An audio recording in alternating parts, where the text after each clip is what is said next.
Welcome to the Konvergent Video Series for the week of August 3rd. Top things we're going to cover on the video this week. First, the markets had a bit of a roller coaster week with some big earnings announcements, and really a lot of that return came right at the end of the week. Two, we're going to cover a lot of economic data, including the GDP release for Q2, as well as rising new claims and continuing claims for unemployment. And we're going to wrap up with a lot of talk around those big earnings releases, as well as a lot of headlines on the stimulus deal, but no actual deal done just yet. So before we jump into the numbers, just hope you all had a great weekend. I had a blast this weekend working on a new playhouse with my oldest daughter, Lyla. The original plans for the weekend were really to focus on our garden and really get our planter beds all built out. But I also realized that the girls need something to do at the property as well. And so we pivoted last minute to build the playhouse, and really glad we did. Had a blast. Lyla was such a huge help, and it's something I know they're going to play with for a long time. So that was really neat. And I was still able to sneak in getting a couple of the planter boxes built right at the end of the day on Sunday. So anyway, hope you all had a great weekend as well. So on to the numbers. The markets were up for the week. The S&P was up about 1.73% on the week. But again, most of that came right at the end of the week. The markets were pretty middling throughout the week, even with the big positive earnings from big tech on Thursday. It wasn't really until the last hour of trading on Friday where we saw kind of this divergence in the market shoot up. And where you can really see some of that divergence beginning to form is the Dow actually was slightly down on the week, down about 0.16%, so just barely, but it was down, as the negative earnings releases from Caterpillar and Boeing more than offset the positive releases from Apple. So we'll talk a bit more about that divergence later in the video.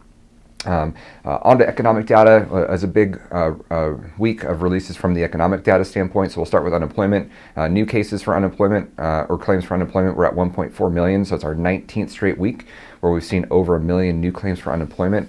And continuing claims rose back as well, so they were up to about 17 million on both a seasonally and non-seasonally adjusted basis. So giving some concern that some of the gains we saw in May and June are starting to fall off, and maybe we might be going, unfortunately, the other way on unemployment. On total unemployment, we saw a slight drop. It's still over 30 million of total unemployment claims, but that's on a 2-week delay from new claims and a 1-week delay from continuing claims. So we actually expect to see that number jump back up here in the coming weeks.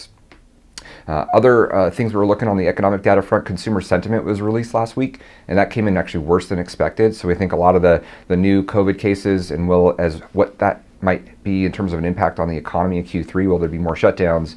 I think there's just a lot of concern where things are going, so that was actually worse than expected.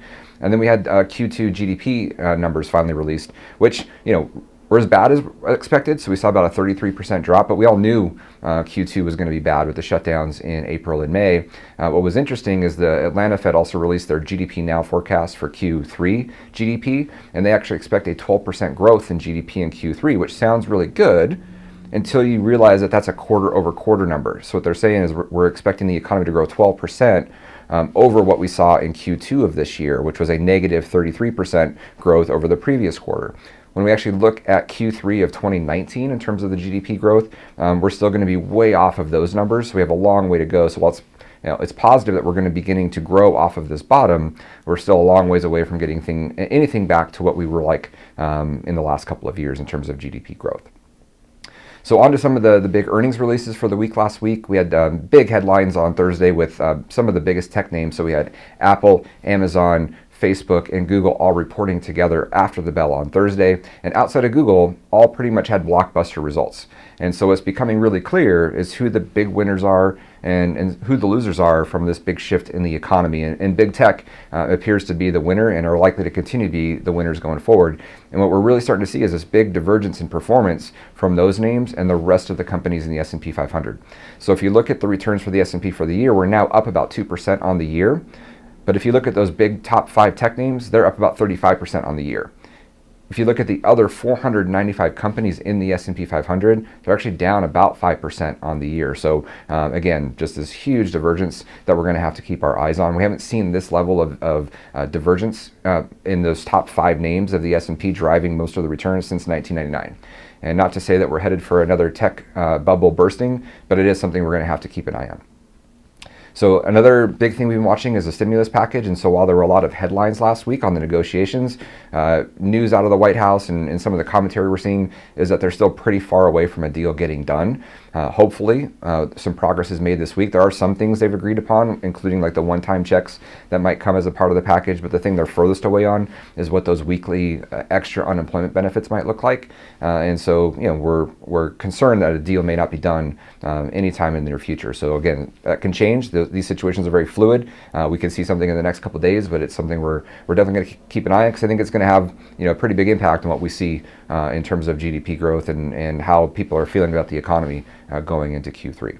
So bottom line for the week, again, I think the biggest thing we're really starting to recognize is as the winners and losers that are coming from this changing economy that we're seeing. And while tech are the big winners, clearly travel is one of the biggest losers, as hotels and airlines, people just aren't looking at traveling nearly as much as they used to be. And it's tough to see when that industry might get back and if it will ever get back to what it looked like before.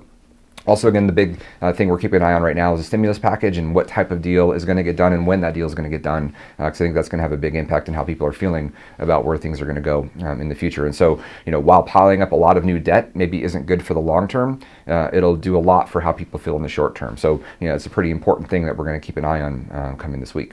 So as always, if you have any questions on your individual situation, please feel free to reach out at any point.